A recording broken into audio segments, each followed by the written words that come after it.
Okay, this is 8.1 example 5, last example in 8.1 here. And they definitely do us a favor by giving us a graph of the situation. But then in A, they say determine the systems of equation that models the performer's height during the stunt, and they don't give us the equation.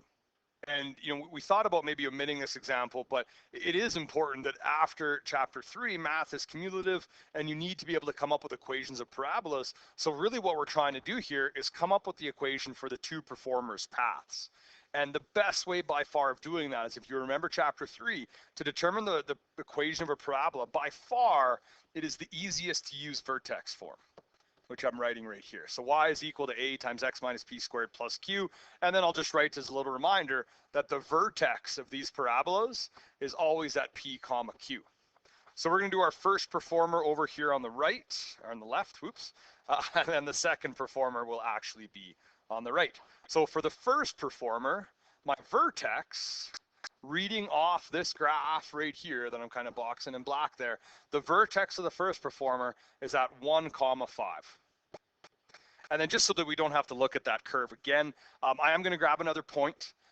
Grabbing the easiest points possible are always nice to do. I would argue there's two nice points for the first performer. There is the origin, and there's also 2 comma 0. It doesn't matter which one we use, but I really like plugging it in when I can, so I am going to pick the origin because it does go through 0, 0. Now those two things are enough to come up with the equation of that parabola. So in order to do that, what we're going to do is we're going to use our vertex to identify that p is equal to positive 1 and q is equal to positive 5. So the vertex, or sorry, the general form here is y equals a times x minus 1 squared plus 5.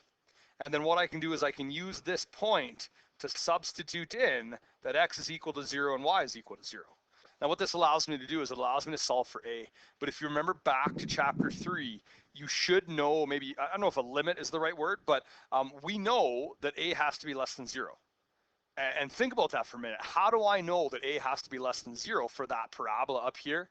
And I'll try to maybe delay a little bit with the answer, but the reason I know that a has to be a negative is because this parabola opens downwards, and that means that a is a negative value. Now, it could be -2, could be -3, we have to find that out, and we do that by substituting, and I get that 0 is equal to a times 0 minus 1 squared plus 5, which means that 0 is equal to a times 1 plus 5. I'm going to move the 5 over, and I get that -5 is equal to a. So the first performer, I know I'm scrolling a little bit in this lesson, is y equals -5 times x minus 1 squared plus 5. Now, in some situations, it's worth expanding that. This is not one of those situations. Because y is isolated, this is good to go to put into our calculator, and we're going to leave it like that. The second performer, though, we need to get that information all over again. So looking at, and I'll do this one in red, this red parabola has a vertex at 2 comma 5. So my vertex is at 2 comma 5, and another point on the curve. It can be any point, but pick those nice easy ones.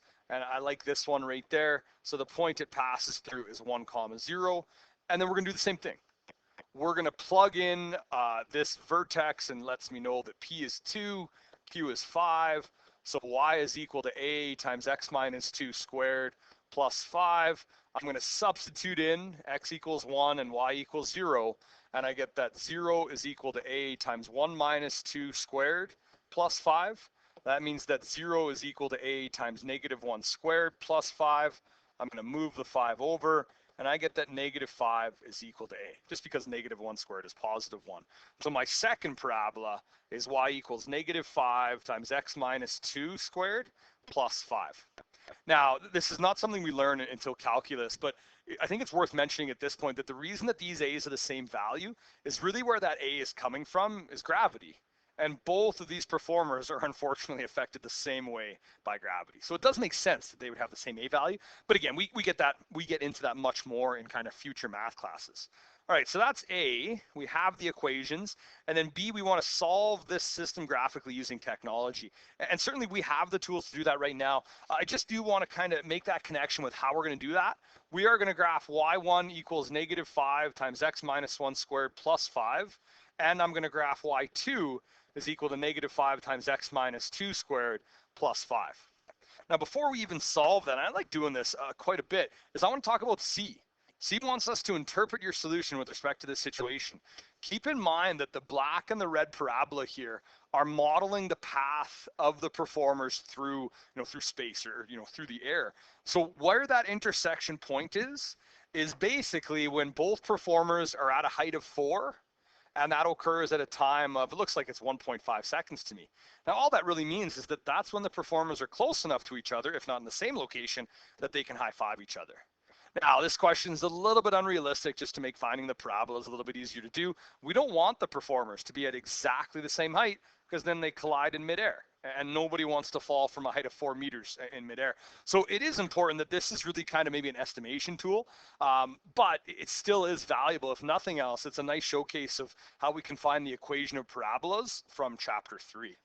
All right, in order to solve this, we have to put it into our calculator. So grab that if you don't already have it, and we're going to type those equations in.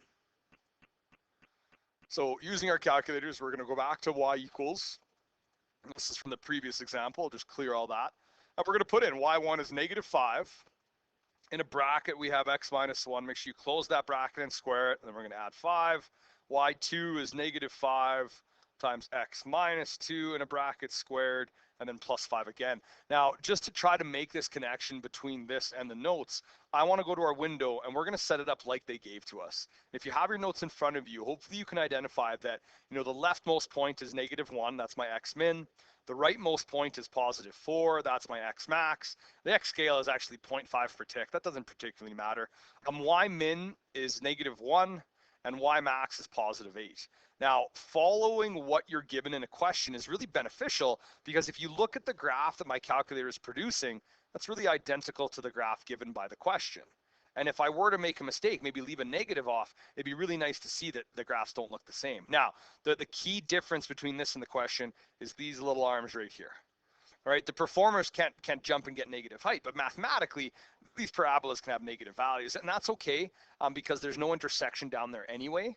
So what we're going to do is find the point where they do intersect by using second trace intersect, option number 5, and then I'm going to put my cursor right on that intersection. Annoyingly, it was perfectly on there, which is okay. And really what this means is that after 1.5 seconds in the air, both performers are at a height of 3.75 meters. All right, that's 8.1 example 4, and then I'm just going to put up the kind of standard homework assignment, but there will be a modified one in Google Classroom. Good luck, and if you have questions, please do ask, email us. We will set up a Zoom call. We'll do what we have to do to help you.